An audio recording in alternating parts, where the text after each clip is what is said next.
Please, no! Come back. All right. We're done battling on like idiots. We're going to get into this first game of our semifinals. Physicals and round box. Going with Rakan and Uldur. And then Averse and Stro. They're not going to wary. Yep. Look at how weird. Look at the stuff they're wearing on their heads. Why do they do that? Everybody is wearing something weird on their head. What are you talking about? Look, Rakan has a weird mask. Roundbox has this weird mask and yellow dotty eyes. And then Averse is wearing like teeth on his face. I'm just saying, if I had to be anything for Halloween, I would wear Llama Man's mask. Llama Man's mask. It is a cool mask. Yeah. What was your answer? What is Uldur? What is Uldur? What is Uldur? Oh yeah, no one gave us the story. I want someone to make up a cool story behind what Uldur is, where he comes from. Please RP us. There's a good prowl. Oh, Consume will stop the Seeker's Spark from proccing. And Averse loses a little bit of health here. But Stro doesn't seem to care. He's just going ham. Now Averse gonna get a root and an M2 on Physicals, but Physicals gonna try and go in. Rain of Arrows pushing them back, followed by a root. Oh, great pushing them around, trying to get control of the field. We're gonna see. Ooh, nearly came back at him, man. Yeah, Roundbox actually had to use his spacebar, but he went on the other side of the wall. Oh, but Rakan's gonna get a good pull on Averse, but Averse gonna get a good root. Oh, and there's a Physicals. M2'd himself with a Chronoflux from Stro. Stro getting pulled in. He's gonna, I believe he wasn't able to snipe that in time. Yeah, it was Dream Crushers that ended up getting that center orb. Dream Crushers did get it. Let's see, quicksand. Wow, Averse just narrowly dodging it. Positioning is so great. Oh, there's the root, and Rain of Arrows is gonna force Physicals to try and push his way out. Stro gonna put that down, so the no M2 is gonna come out. But the M2 flick onto Averse. Wow, Averse took a lot of damage there, but they're actually chipping away. Oh, another center orb won by Dream Crushers. Here comes the ultimate. Stun. This is going to be a lot of damage. Watch out. Oh, the ult combo, slamming him down onto it. Now we're going to see Averse with almost no health. But now he's going to be playing pretty confidently with the heals from his ally. He's going to go immaterial. Watch out. Seeker's Mark. He wasn't able to get the end cap.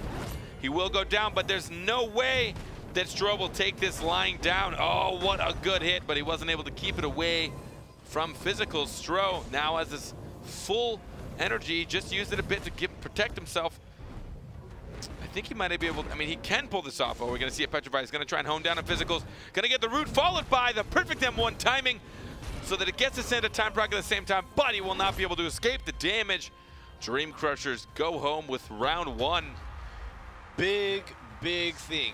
2 words, resource management. Roundbox was the first one to hit that Uldur ultimate, and what ended up happening was a cascade effect. The Uldur ultimate allowed Physicals to pop his ultimate, which gave them a lot of damage onto Averse. Because Physicals was going so ham, Stro had to spend his resource not using the ultimate, but using the Petrify, and that put Stro even farther from getting his own Uldur ultimate, and so they just had to play this game of catch-up where they were constantly trying to kite around. But in fact, if you look at the health levels, Physicals was low enough that if they had landed an Uldur ultimate, Jumong would have been able to take him down no problem.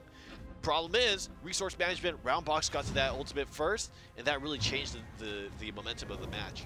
Before this picks up too much, I do have to say, Pharos, thank you for the story. Apparently he's a time-traveling goat that comes from the origin of the universe. Nice! That sounds pretty fitting for Pharos the creepiness is a pretty cool guy. and majesty that is Uldur. We're going to see a Rain of Arrows trying to push them through. Good placement, though, right between the 2 walls. No one can walk through. We're going to see Rakan to quite a bit of damage. Seeker's Mark on him. He had to push away before the end cap comes. Averse now confidently pushing through. Gets pulled. Sand time on him. Oh, now he's going to get silenced, rooted, and Sand time's going to get procced. He's now getting pinned against the wall. He's going to take a lot of damage. But Seeker's Mark, the end cap, followed by another M1. We're going to see a lot of damage go on to Rakan. They tried to land a quicksand Rain of Arrows combo, but didn't quite get it. And now there's 2 Chronofluxes on the floor. Oh my god, what is going on? The orb now pulled in by Physicals. Physicals X is actually really low, and right now the positioning is not good for Roundbox. He's not going to be able to support Physicals very easily. Now finally using the spacebar to get behind him, and can pick up his team once again, but a lot of pressure coming down from Averse and Stro. Quicksand does land. Oh, there it is. He has his ultimate in low health, so I figured he wanted that. Oh, but the end cap comes in. Check out the counter first. Oh no, actually Stro spent EX. He put himself behind the orb, so Physicals couldn't get any more hits on him from his ultimate.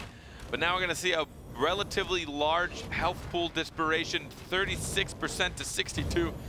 nearly half.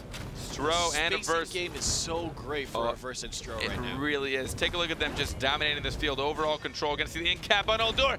Oh, round box. Oh, everybody's getting stoned up right now. Everybody gets lantern smacked. So many petrifies. We're gonna see a silence. Somehow Physicals are gonna push out the damage, but will it be enough? Physicals gets taken down by EX Prowl. Wow, that's the first time I've seen that be a killing blow. Averse and Stro just playing easy kill. Even and just like step by step methodically taking apart Boxicles. It just seemed like there was no amount of return damage that Physicals could justify going in against Averse with, and that's one of the hallmarks of Jumong. You kite, and suddenly you find your opponent at little to no health, and then you can close it out. Other interesting thing to note is Stro definitely seems to not prioritize his ultimate. Maybe he just thinks that Rukan is a target that can have too many escapes against it. It's not worth investing that energy or finding the right opportunity to do so when he can just gain value out of using 25 energy at a time.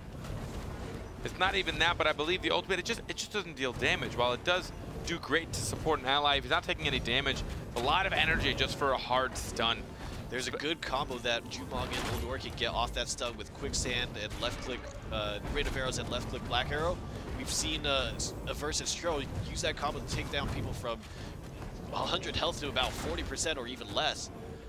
But really, it's just, you're right, it doesn't do any damage and it is a very high risk move. Rain of Arrows going down, trying, plus, oh my, look at Rakan, there's not much you can do. Oh my goodness.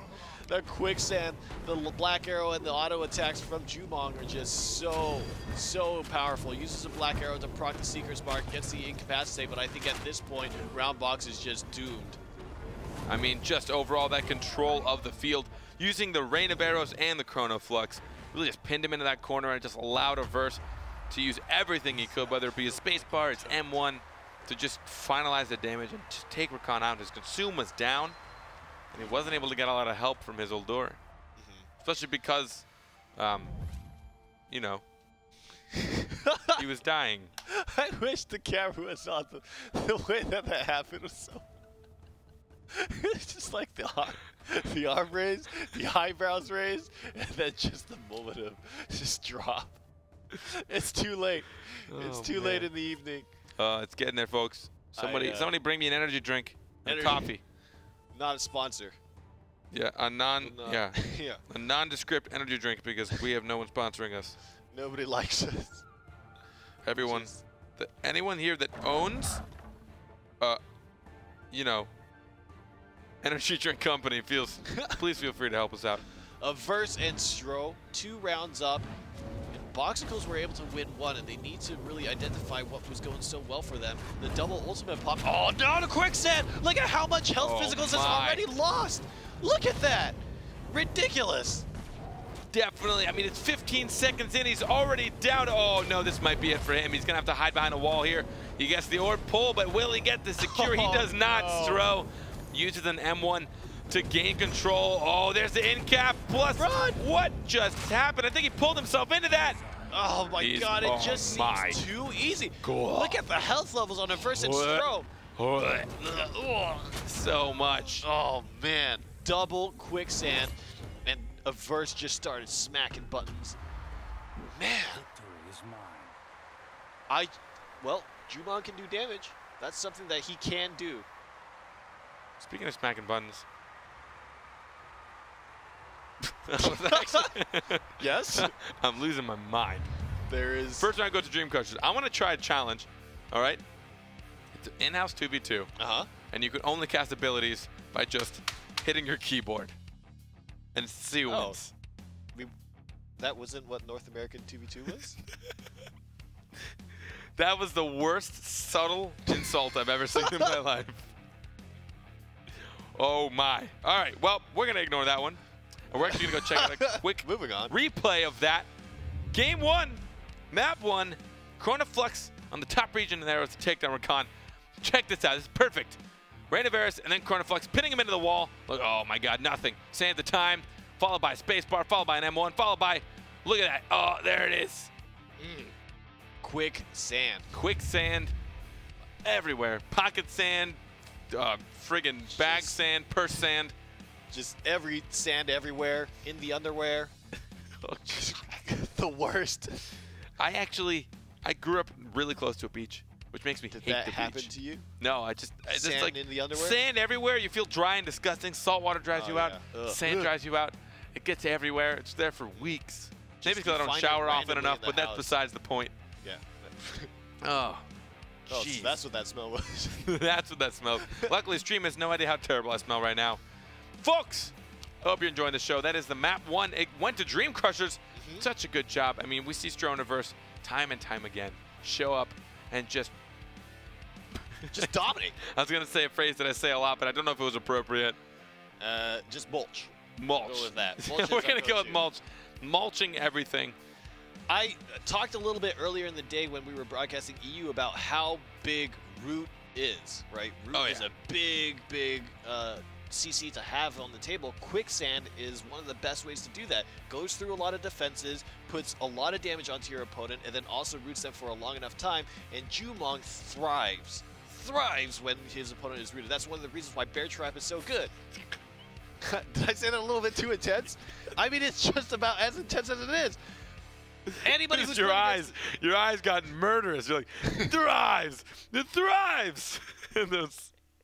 Sorry, I just derailed that conversation. It was a good point you were bringing up, and I have now ruined it. I'm pretty sure you lost your thought process.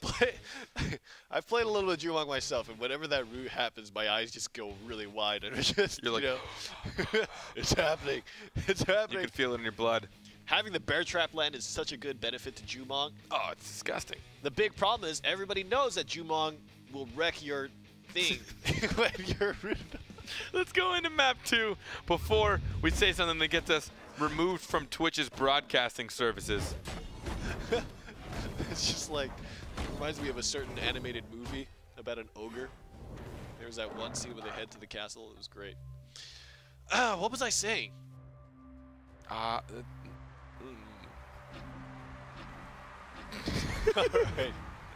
We'll just move on from that. Averse and Stro, 1 map up. Physicals and Roundbox. Oh, already taking a ton of damage. I mean, already 40 health down. And now Immaterial comes. Physicals actually did make a change up, and I kind of like that. Oh, no, there's a Bear Trap. How I feel about this. Oh, no, don't get Bear Trap. Mom! What? Oh, man. Help, Mom! A little late on the counter, but it wouldn't have mattered. That wouldn't have procced it. Oh, Physicals, man. Taking the damage. Oh, and there goes the Javelin. He finally gets the counter, but Averse is going to Rain of Arrows himself, followed by a potential. Nope, wasn't able to get it. He tried to get the in-cap. Roundbox just like spent all his life paying off his bills, collected a lot of butter, and then decided to break his piggy bank and spend it all and got nothing for it. What a horrible way to spend your life, just getting enough money to get butter. What a sad life that man must live. Oh man, there goes the Lantern Smack. Trying to move him from the field, but it actually wasn't too useful. Yeah. There wasn't a lot of threat on the field, and they didn't It's a lot of damage control right now. They're so far behind that they can't. Nice Chrono Fox. Physicals pulled him in for some reason. Oh, that's what I was talking about. You can't stop the quicksand. You can't stop the quicksand, baby. Now Averse and Stro are just going to mulch him. Snipe. Goodbye. The quicksand is too quick for you. There's no defense against it. It's just impending doom as you see it drop on you. Followed by Rain of Arrows. You can't count that either. So just in general, AoE abilities, strong with this pair. Yeah, AoE abilities are so great. And like I said, I mean, with the combination of Bear Trap, having 2 different sources of roots are so important because people will be saving their cooldowns for it, right? You get hit by the Bear Trap, then you think, oh man, Jumong can do a lot of damage if I'm rooted up, so I'm gonna spend a cooldown to get out of this, and then you jump into a quicksand, and now you're done. You're done. Kevin is doing physical therapy here.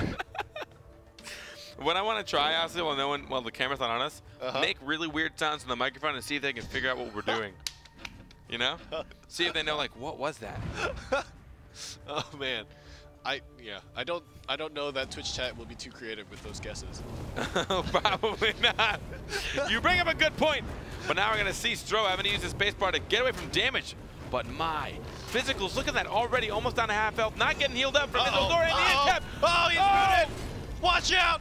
This is where Jumong smells blood. Good in-cap. He's coming for you, Physicals. Split. Physicals. No, Physicals, you can't counter the Bear Trap. What are you doing? trying what he can. Gonna get rooted. He puts up the corner flex though. Saves himself from a little bit of damage. We're gonna take the rest of this like a golf PGA match. Oh, there comes the Rain of Arrows. The Rain of Arrows comes down. Oh, the corner flux has reflected his own M1. Oh, the root comes out. Oh! You broke character! That wasn't supposed to be how it was. Sorry, I got excited. Got excited, and Averse closes out the kill, this time on Roundbox instead of Physicals. Lowered his health so much that in the end, Physicals could not contribute in that left. Oh, Santa Time might take him out. He tried to use his javelin to get him out of there. No, he goes down. One left mouse click was all that was necessary. And Averse and Stro just seem to be running away with it. It's not even close. I actually think that Physicals was smart to swap up to Shifu in this scenario, but it's just not working out. And you know, maybe Shifu Uldur is not as synergistic as some other supports that you could choose. I don't know. I mean, Rukon has a lot of defensive options as well. I'm very torn. It just seems like there's no stopping Averse and Stro, the players. There's no amount of character switching that can overcome the challenge that is. I mean, you bring up a good point. The thing is, Rakan, I mean, he has a lot more sustainability, just raw core from his abilities without needing to get any battle rights. And he does have that big absorb, which really does a good job of dealing with, you know, someone like Jamong, who overall really just starts pumping out his M1s and M2s and Physicals. Just have to be really careful with his counters. We just saw him waste it. He wasn't able to get it. He canceled it immediately, but now we're going to see him take a lot of damage. They're going to try and pin down, but Jamong, it doesn't matter. He goes in Viz and also gets an in cap off. But now we're going to see actually a really good M2. The Petrified. Oh no! You're alone! Run! Oh man, but Stro actually shift M1'd himself. He wasn't able to dodge that even though he had a lot of time. Averse utilizing his allies. Oh, whoa! Chrono Flux. Roundbox gets taken out! Oh my god! And Averse seems to be unstoppable. Right when you think you're doing damage to him, he just turns around, jumps, skips, hops, and kills your teammate. How do you stop Dream Crushers? I don't know if there is a Jumong Uldur combo out there that is better. I mean, I haven't even seen many, so I can't really say that you're wrong, because I don't think you are. Yeah, it's hard to imagine. Just blowing out Boxicles, 2 maps to none, 3-0 in the last map, and Dream Crushers again make it to the finals.